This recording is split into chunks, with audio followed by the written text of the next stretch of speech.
Hello everyone and welcome back to our channel. My name is Joel from Bailey's Pure Pressure Wash. The topic of this episode is the truth about six-figure jobs.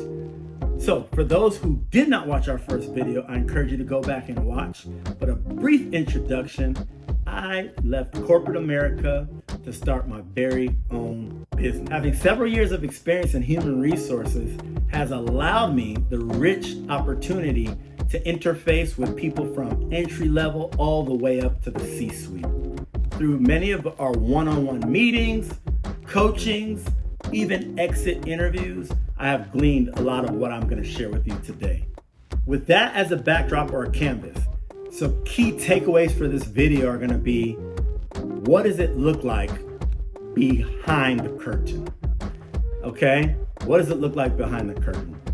Who is this content for? Really, everyone? If you're here to find out things like how to wash houses or which nozzles to use to clean properly, this video is really not going to give you that. There are many great content creators out there in my field who are putting out that information that I would definitely encourage you to go check out their channels.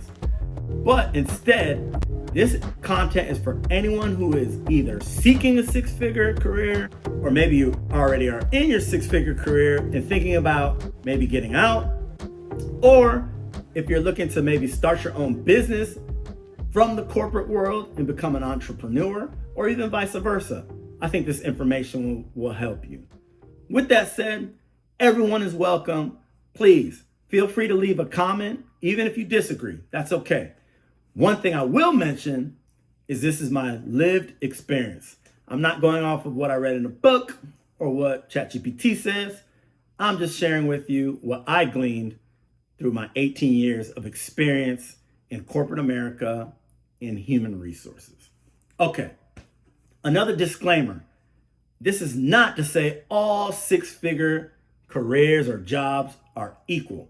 I am not stating that. So don't take a piece of the video and not look at it in its totality. Another disclaimer, I am not trying to say that earning six figures is a bad thing by any stretch. If you can get the six-figure bag, go and get it. I'm going to be your biggest supporter. These are just some things that I have personally observed that may be able to help you or someone else. With that, the truth about six-figure jobs.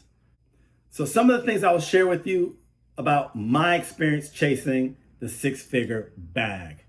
Number one, I became very frustrated. I think for me, it was a little bit different because of the role that I was in, or the types of roles that I was in. I was privy to things like salary information, salary bands, what other people made or were making at the time. So that brings on a whole nother level of complexity, if you will. But what I would say to people who have not yet reached the six-figure mark, let's put it that way, do not get discouraged, okay? Number one. Number two, I would strongly encourage you not to compare yourselves. This is hard. I will not lie. It's very difficult. Human nature, we compare. The bad thing about comparison, this is free, by the way. If you stop the video after this, you can already like and subscribe. I'm just being completely honest with you. No, but there are only two outcomes when you compare. Number one, you elevate others more than yourself, which actually could be devaluing yourself. Or you value yourself higher than others, which causes a devaluation of other people. Never healthy. It's never healthy. Neither of those extremes are good. Instead, you should compare yourself to your own set of values, your own ethics, morals, things that your leaders or company have set as models or marks, if you will, for success. Those are the things that you should really compare yourself to. The other thing I would say is never look at where you're at salary-wise as an indicator of your success level. It's really one of the worst things you could do, because there are people who make very, very, very great salaries that I don't want to say they're not causing impact, but I have seen where some high level roles are not as impactful to the whole organization as a lower level role is. So never look at the salary as success. Success is not dictated by how much money is in your bank account. I don't know who said that, but it sounds good. But it is true. It is true. Like, it's hard because I know, especially here in the United States, we do value success monetarily. We're a culture that's very rich on appearances and perception. So it's difficult to not do that. But again, I would encourage everyone to not hinge your success on your bank account, what you're making versus what you haven't made. Rather, hinge your success level on impact and fulfillment. So number one, are you having impact? If you're having impact on the organization or your clients or your environment, and you're being fulfilled, that is success. So again, not just your salary or your bank account, but are you having impact and are you being fulfilled? To me, that's a better indicator for success than the six-figure bank account. Now, if you have the six-figure bank account and you're checking those boxes, I ain't mad at you though. Keep doing it. With that said, here are some of the things, not all, it's not a comprehensive list, but here are some of the things I noticed while interfacing with a lot of folks and just doing, this research. Again, I want to be very clear. I am not disparaging any positions or corporate America or any company, because all the experience I've gleaned has been great. I've met a lot of wonderful people. I learned a lot of amazing skills, and just, I can go on and on and on. But these are some of the things that I noticed. Usually, again, not an absolute, but typically the higher you climb in your salary range, you're going to find connectivity to the organization increases. So what I mean by connectivity, typically you'll be issued a cell phone, maybe a nice laptop, tablet. They're all different modes of communication. Some companies use an instant messaging system. Some are just strictly email. However, those things are typically tied to those devices. So when I say your connectivity to the organization increases, there is an expectation that you're going to be more available than someone who is lower down in the organization. Again, it's not an absolute. You have people in different roles, such as IT and different support roles, that absolutely you're going to have to be dialed in no matter what level your salary is. But by and large, the higher you rise, the more connected you're going to be to that organization. So there's a whole nother side of that coin, which, you can talk about work-life balance. What comes to my mind is burnout. I see this a lot today in talking with people that are still in those roles, and that, many of my friends that, still keep in contact with me. And I saw it when I was, functioning in that capacity. Burnout is very real. I think there's a psychology that when you're making that type of income, that you want to put your best foot forward, obviously, but you also want to make sure that the company is getting the value that they're investing, which is fair, right? So sometimes it's psychological, where you end up doing more and being more engaged to really almost show your worth, if you will. And so that in and of itself brings a whole nother level of burnout. So typically, the higher your salary, the more stress. It's kind of a normal progression, if you will. Not always, but typically. With that, as I'm mentioning, stress, not just due to burnout, but pressure to perform. I saw this a lot. Many folks in very key roles, when we were one-on-one, would share with me the type of pressure that they were under. And much of it was just a mixture of what, their leadership, expectations of leadership had of them, maybe even expectations that their direct reports had of them. Juggling all of that adds a huge layer of just stress. And so you mix it with your own personal life. I heard it said before that, you can't live your life in these silos or buckets, if you will. You have your personal life over here, you have your work life, your friend life. You can't do that because eventually one is going to spill into the other. Okay. Another thing that I noticed, and as you start to increase in your salary, you're getting higher level positions, you're seeing more. You're being exposed to a lot of different things that you typically otherwise wouldn't be exposed to. So I just want to throw another little disclaimer out here. If you're watching this and you're not in this bracket, if you will, and you're looking at your leaders or, people who are in those roles, have some grace because there is pressure. You've heard it, pressure rolls from top down. There's absolutely pressure to perform and pressure for your leaders to ensure that things are getting done.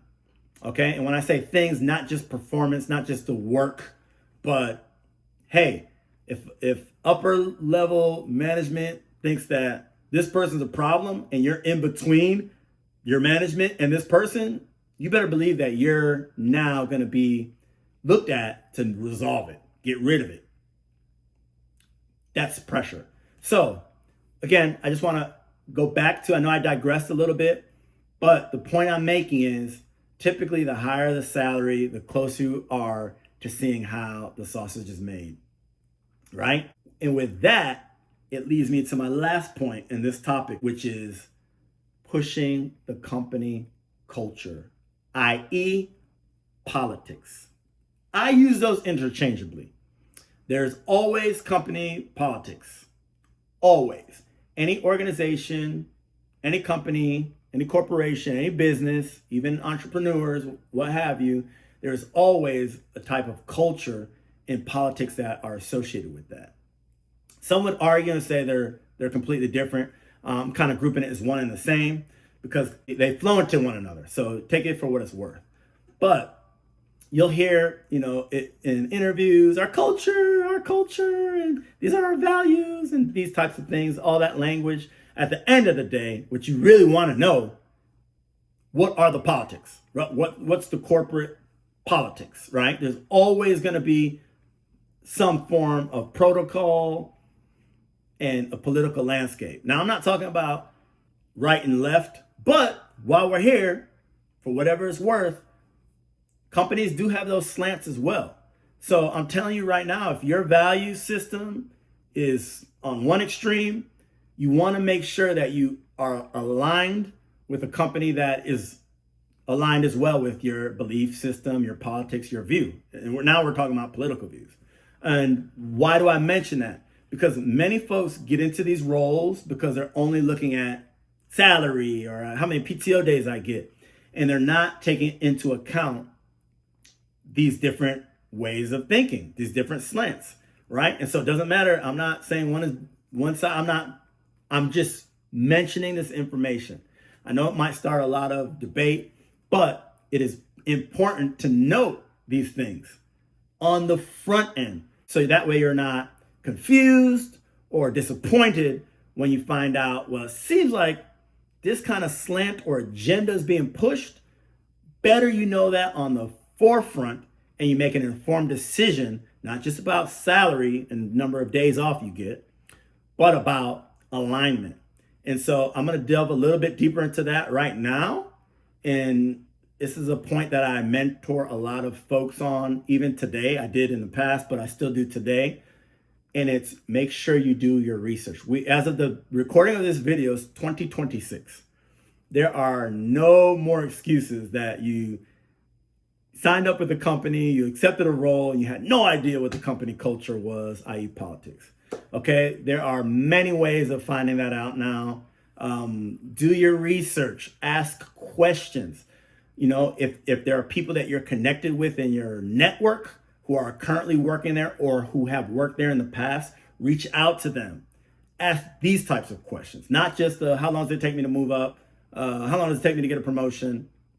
How many days off am I going to get? Where are the company picnics and parties? Okay, all that aside, get down to the culture, i.e. politics. What is the landscape. Super important so that you can navigate well in the game. It's always a game. So you need to know how to play the game. So that's another side note, freebie. Take it for what it's worth. All right. So again, because of my experience, I was very close to how the sausage was made. I was behind the curtain. So a lot of my experience and a lot of the information that I tried to provide people when I counseled, when I was coaching, and even now is that, hey, this is what it looks like behind closed doors. Many of the employees and individual contributors, even leaders up to a certain level, feel certain things, but it's until you're really close to it where you're able to see, you're like, wow, okay, there definitely are certain things that are going on in the background. The theme of all of this really hinges upon what I'm saying. Make sure you do your homework. Make sure the company is aligned with your values and your core beliefs. All that said, all those points that I made, so being connected, the different pressures that you're going to get, the closeness to, the sausage, how the sausage is made. Typically, the higher up you climb, you're going to have to push the culture as well. Okay. And so it's going to be expected, that you're an advocate. And so again, going back to all those things that I mentioned about doing your research, making sure you're well aware of where the company lies on certain issues, make sure that you know that stuff on the forefront, because as you climb, you are absolutely going to be a driver of those things. Okay. And so that can be very challenging. It can be very challenging. Again, it's not to suggest that folks that are not in a six-figure bracket are not driving or advocates of the organization. Just know that the higher up you climb, the more of an advocate you will have to become, if that makes sense. So basically asking yourself, are you comfortable drinking and serving the Kool-Aid? That's what I'm talking about. So all that said, one of the things that I noticed was throughout all of the different interviews and things of that nature was that the six figures and all of this pressure and all these things I mentioned did not equate to fulfillment. Everybody say that with me, fulfillment. Okay? Why is that important? It's vitally important because money, status, position, that office, the beautiful office in the corner that's in the window, all those things only last for a season. As far as the satisfaction from them, they're very seasonal. When other things start to arise, it's going to cause you to have that distortion, if you will, where it's like, hey, I thought the organization stood for this, and now I'm seeing that they're standing for that, right? That's going to cause, you're not automatically going to default to say, well, I have a great office though, right? You will for a little while. But after a while, when it starts to really build, it's going to cause you to make some really hard decisions. So just know that the money does not always equate to fulfillment. I don't think it does at all. I would say it doesn't at all. Temporarily, yes. But over time, no. Another thing that I will go into, just observations. As you climb and start getting into those six-figure numbers, it has a lot to do with relationships. I'm just going to let that simmer. Relationships. They are everything. You've heard it said before. It's not what you know, but it's what. Exactly. Who you know. I can attest to that. Personally, I have been impacted by that. I have gotten jobs based off of who I knew. Before I even went into the interview, I was already told you this is yours. And it was. And, oh, by the way, I saw that many times on the back end, being a human resource person. Countless. I'm going to do an HR video, and it's going to be crazy. You're going to want to make sure you join that one, because I'm going to put you on game. But there are many times those positions would be posted. I would see people interview, buy suits, dresses. Those positions were already taken. you have to post it and do interviews, like protocol, and like, you want to check the boxes so you're not legally just handing out jobs. But a fair percentage of the time, those jobs are already taken. So what I'm saying is, not saying it's right or wrong, but relationships are key the higher up in the organization you get. To land a lot of these six-figure jobs, you have to know people. Not always, but a good percentage of the time. I will put it this way. Relational aspect definitely increases the higher you go up in the organization. Okay? Another thing, ego. Be ready to deal with ego. I've seen this, right? It's normal also. I believe it's a normal progression as people increase their earning potential. Ego typically increases, right? You have more buying power.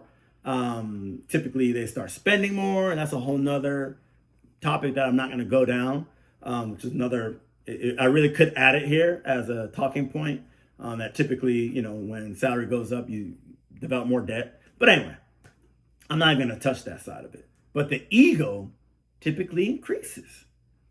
I have seen people who are super humble when they weren't at that six-figure mark, that when they got it, they transformed into another person. And so you are dealing with the egos. Again, as you increase, as you rise, you're also going to deal with more ego, right? And so just another thing I've observed, it can get a little weird up there, because you're really contending. You're not even like dealing with real people anymore. It's like everyone's just like this whole, this other animal. I hate to put it that way, but the ego thing is crazy.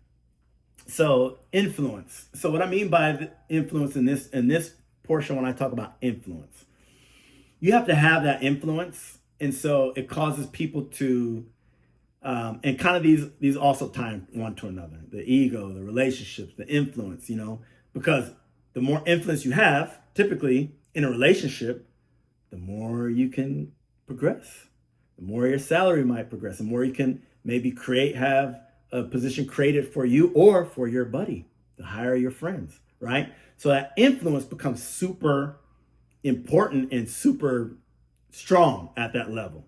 So these are things that I noticed and I gleaned, and I hope that this is helping. Perception. They say perception is everything. So a lot of folks in this role you have to be perceived as knowledgeable, confident, subject matter expert, fill in the blank, right? And so it's very rare that you find a great deal of humility the higher up you climb in the organization. I'm not saying it doesn't exist. I have seen it, but it's definitely the minority and not the majority. So just know that perception becomes reality. You'll see it, the way people present themselves, the way people look, the things they buy. And again, all this is related. But it's like the truth. This is like I don't want to say dark side of the six figures, but just something to be aware of, right? And it doesn't always equate to fulfillment. I mentioned that earlier, right? So with that said, I know I threw a lot out. Really, I want to hear what you all think, what you've noticed. Again, going back to what I said earlier, I would encourage you not to necessarily seek the six figures. Why would I say not to seek it? Because true wealth, hear me out.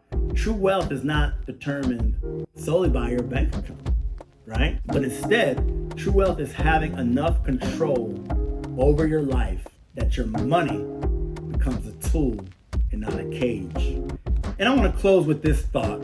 And it really applies to everyone, whether you're an entrepreneur or you're working corporate America or you're wanting to change positions, what have you.